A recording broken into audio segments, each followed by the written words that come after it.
Good morning student. पिछले कक्षा में हमने अच्छी सी स्थिति में विद्युत द्विध्रुव के कारण विद्युत क्षेत्र की तीव्रता के बारे में पढ़ा था। आज हम निरक्षीय स्थिति में विद्युत द्विध्रुव के कारण विद्युत क्षेत्र की तीव्रता के बारे में पढ़ेंगे। तो सबसे पहले हम देख लेते हैं विद्युत द्विध्रुव की स्थिति। माना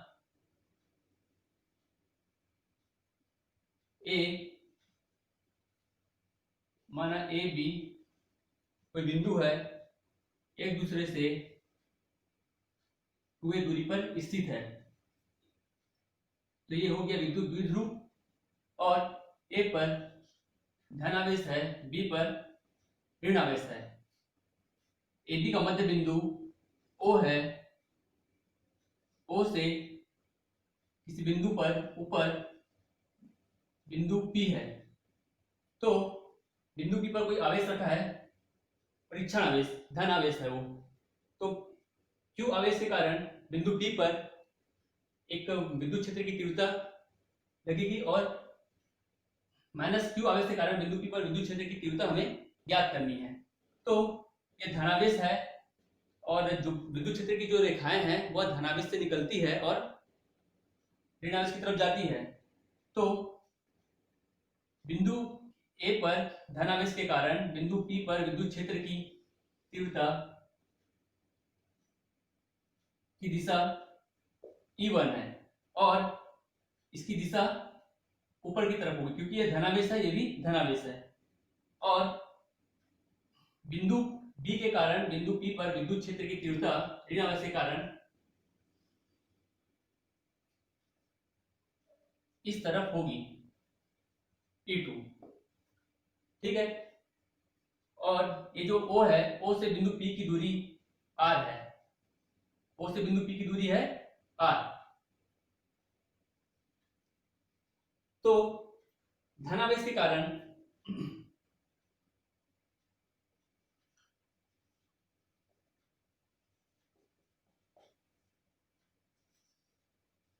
बिंदु P पर विद्युत क्षेत्र की तीव्रता E1 क्या होगा?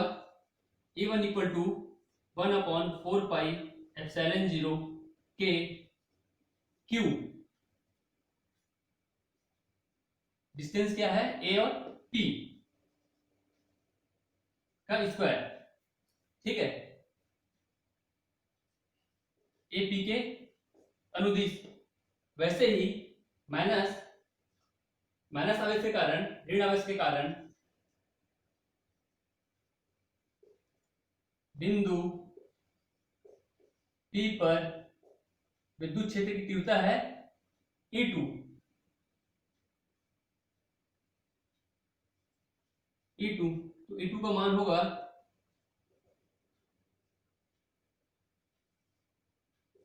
1/4πε0 के Q अपॉन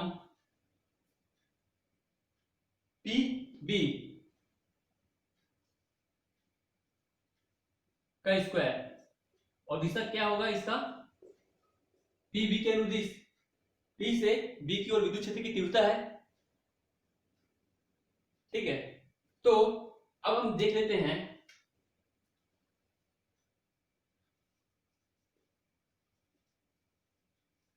ज्यामिति में हमने पढ़ा ही होगा, क्योंकि बिंदु P मध्य बिंदु O के ऊपर स्थित है, अतः PB और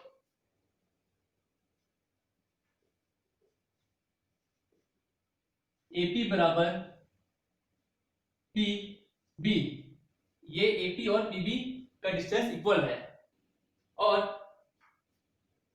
E1 E2 का जो विद्युत क्षेत्र की तीव्रता है, ये दोनों एक दूसरे से 2 थीटा कोण पर स्थित है। E1 और E2 के बीच का कोण ये है अपना 2 थीटा।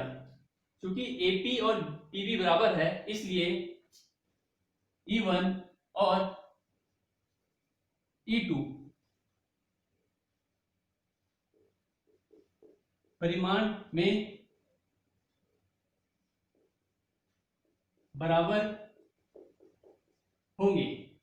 ठीक है, ज्यामितीय दृष्टिकोण से मैंने कहा AP बराबर PB, तो E1 और E2 के बीच का कोण क्या हुआ 2 थीटा, और E1 E2 परिमाण में बराबर है। अब हम देखते हैं यहाँ पर E1 न तो ऊर्ध्वाधर में लग रहा है ना क्षैतिज दिशा में लग रहा है, तो E1 को हम दो घटक में विभाजित करेंगे, E1 और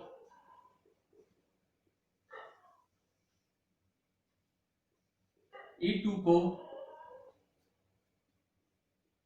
दो घटक में विभाजित करने पर देखिए क्या होगा। हमने जब भी देखा है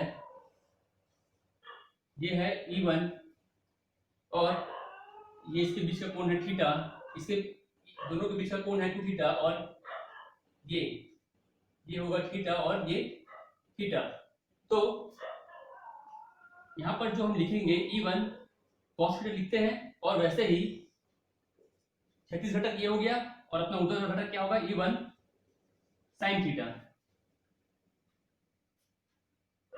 तो E1 पर कितने घटक होंगे, E1 पर दो घटक कार्य करेंगे, ये हो गया E1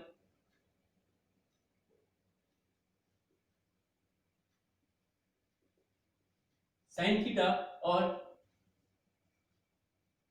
E1 cos थीटा। वैसे ही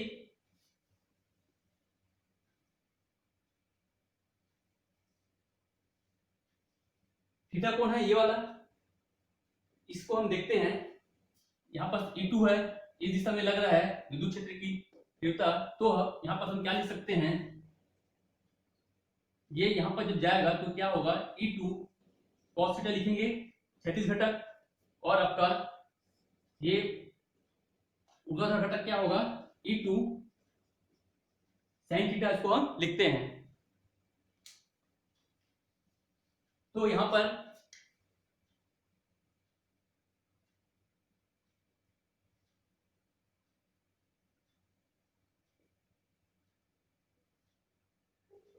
इसे हम लिखेंगे E2 sin थीटा, और ये E2 cos theta. E1 E2 दो घटक में हमने विभाजित कर लिया। E1 को हमने विभाजित किया E1 cos थीटा, ये क्षैतिज घटक है, और E1 sin थीटा ये अपना ऊर्ध्वाधर घटक है। वैसे ही E2 भी दो घटक में विभाजित होगा, E2 cos थीटा क्षैतिज घटक, और E2 sin थीटा ये ऊर्ध्वाधर घटक है। तो यहां पर देखते हैं E1 और E2 का जो दिशा है, ये E1 और E2 का दिशा एक दूसरे के विपरीत है। ठीक है, E1 sin थीटा और E2 sin थीटा एक दूसरे के विपरीत लग रहे हैं, तीव्रता जो है, इसी कारण इसे हम निरस्त मानेंगे। तो बचा क्या अपने पास, ये वाला, जिसमें E1 cos थीटा और E2 cos थीटा ये दोनों का क्षेत्र का दिशा समान है, इसी कारण ये क्या होंगे, जुड़ जाएंगे। और पहले वाला जो E1 E2 sin थीटा था वो विपरीत होने के कारण उसे हम निरस्त मानते हैं। तो बिंदु P पर परिणामी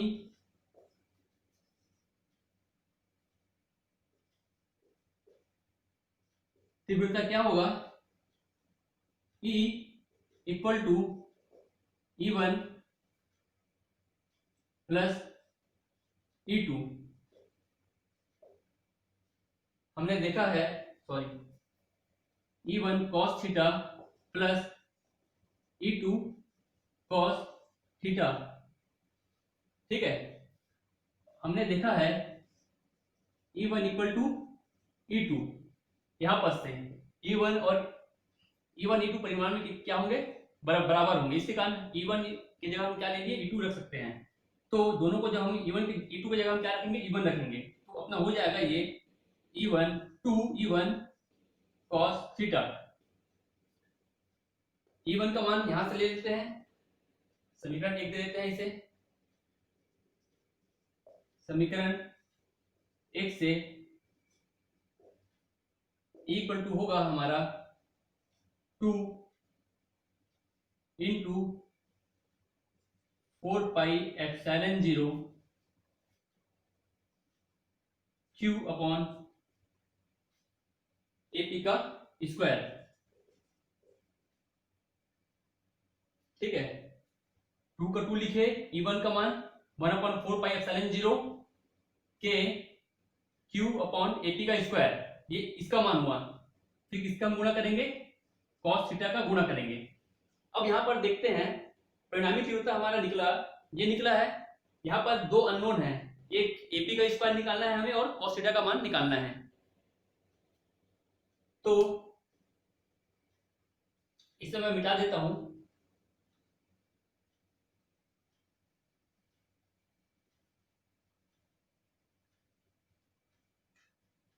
सबसे पहले हम निकालेंगे AP का मान, AP का स्क्वायर। AP का मान निकालने के लिए A और P पाइथागोरस प्रमेय से, ये A है, P है और ये B है, तो इसका मान है A, इसका मान है R। पाइथागोरस प्रमेय से इसका मान क्या होगा, कर्ण का वर्ग, ये अपना थीटा है, यहाँ पर थीटा एक कोण है, यहाँ पर भी थीटा है, तो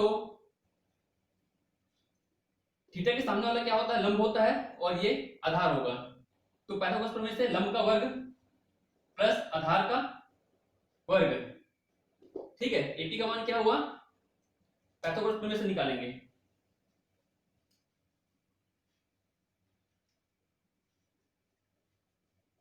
पाइथागोरस प्रमेय से AP का वर्ग बराबर PO का वर्ग प्लस OA का वर्ग। PO का मान है R स्क्वायर, OA का मान है OA A है, ठीक है, A स्क्वायर। तो AP का मान निकल गया हमारा ये। वैसे ही cos थीटा क्या होता है, cos होता है लंब बटा, सॉरी, आधार बटा कर्ण। थीटा के सामने वाला क्या बोला मैंने, लंब होता है, तो ये हुआ आधार। आधार क्या है हमारा A, और कर्ण क्या है, कर्ण का मान हमने निकाल लिया, AP का मान। ठीक है, ये हुआ हमारा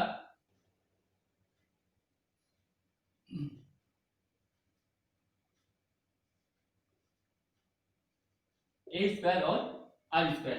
यहाँ पर AP का मान निकाला था हमने, तो AP का स्क्वायर का मान निकाला। AP का मान क्या होगा, R square plus A square, R square plus A square root under ये मान होगा AP का मान। ठीक है, ये वर्ग इस पर चले जाएगा तो क्या हो जाएगा, रूट में आ जाएगा। तो अब हमने क्या किया, AP का मान और cos थीटा का मान निकाल लिया। अब AP और cos थीटा का मान को हम क्या करेंगे, पुट करेंगे।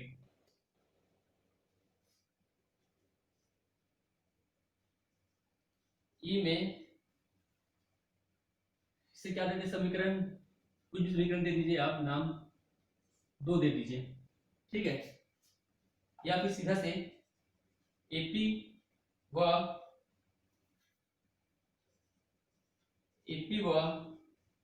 cos थीटा का मान रखने पर, ठीक है, इसे फिर से मैं मिटा रहा हूं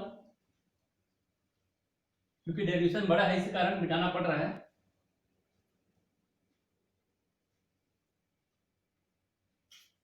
AP और cos थीटा का मान रख देते हैं हम। यहां पर क्या है, 2 1/4 पाई एप्सिलॉन 0 के। AP का मान हुआ हमारा 1/4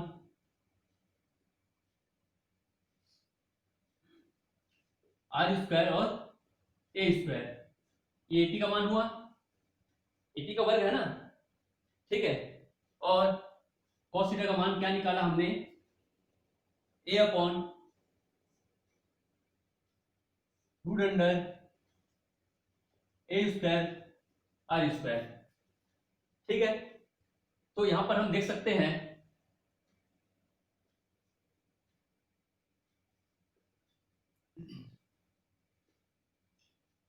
आर स्क्वायर और ए स्क्वायर, यहां पर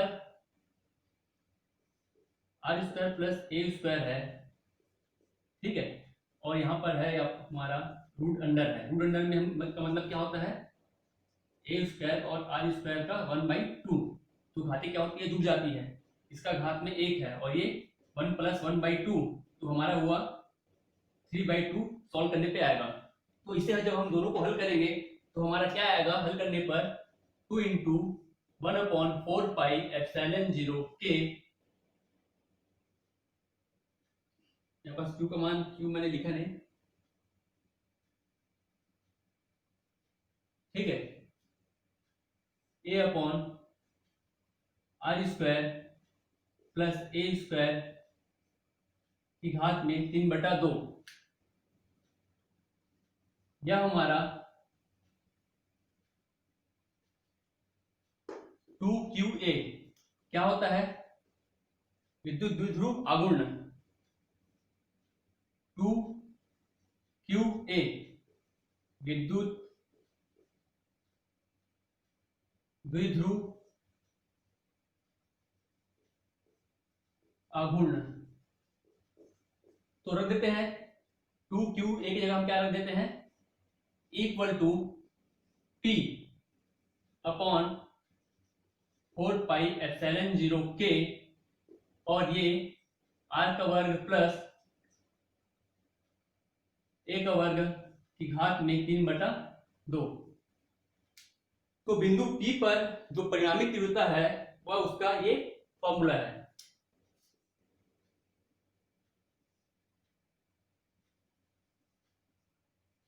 ठीक है।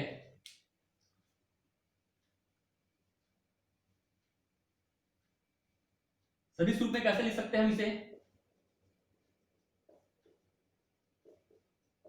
सदिश रूप में अगर लिखने के लिए अगर बोलेगा तो यहां पर एरो लगाएंगे, सदिश का चिन्ह लगाएंगे, फिर P में भी क्या करेंगे, सदिश का चिन्ह लगाएंगे, और 4πε0 k R square plus A square की घात में 3/2, ठीक है।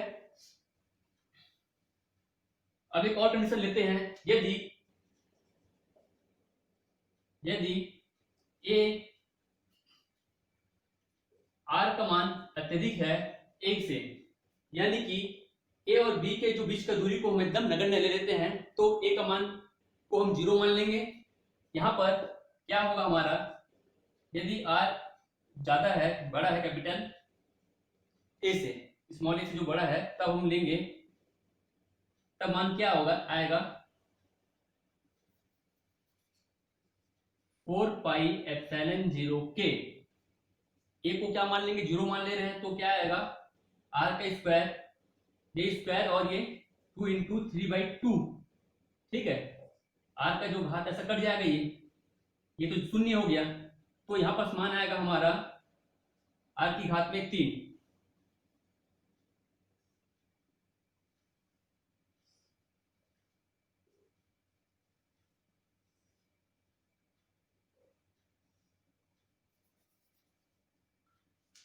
यदि ए बड़ा है आर से, तब के लिए हमारा विद्युत क्षेत्र की तीव्रता का मान बिंदु P पर का फॉर्मूला ये है।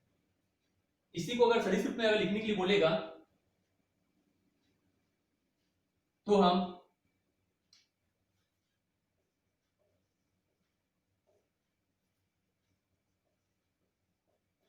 सदिश रूप में हम क्या लिखेंगे,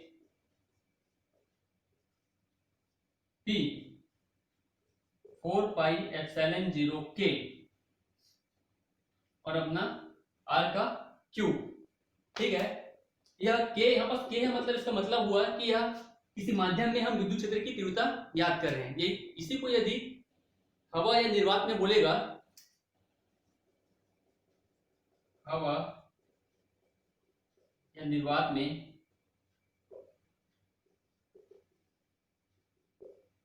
के का मान हम क्या रखेंगे, 1 पुट करेंगे।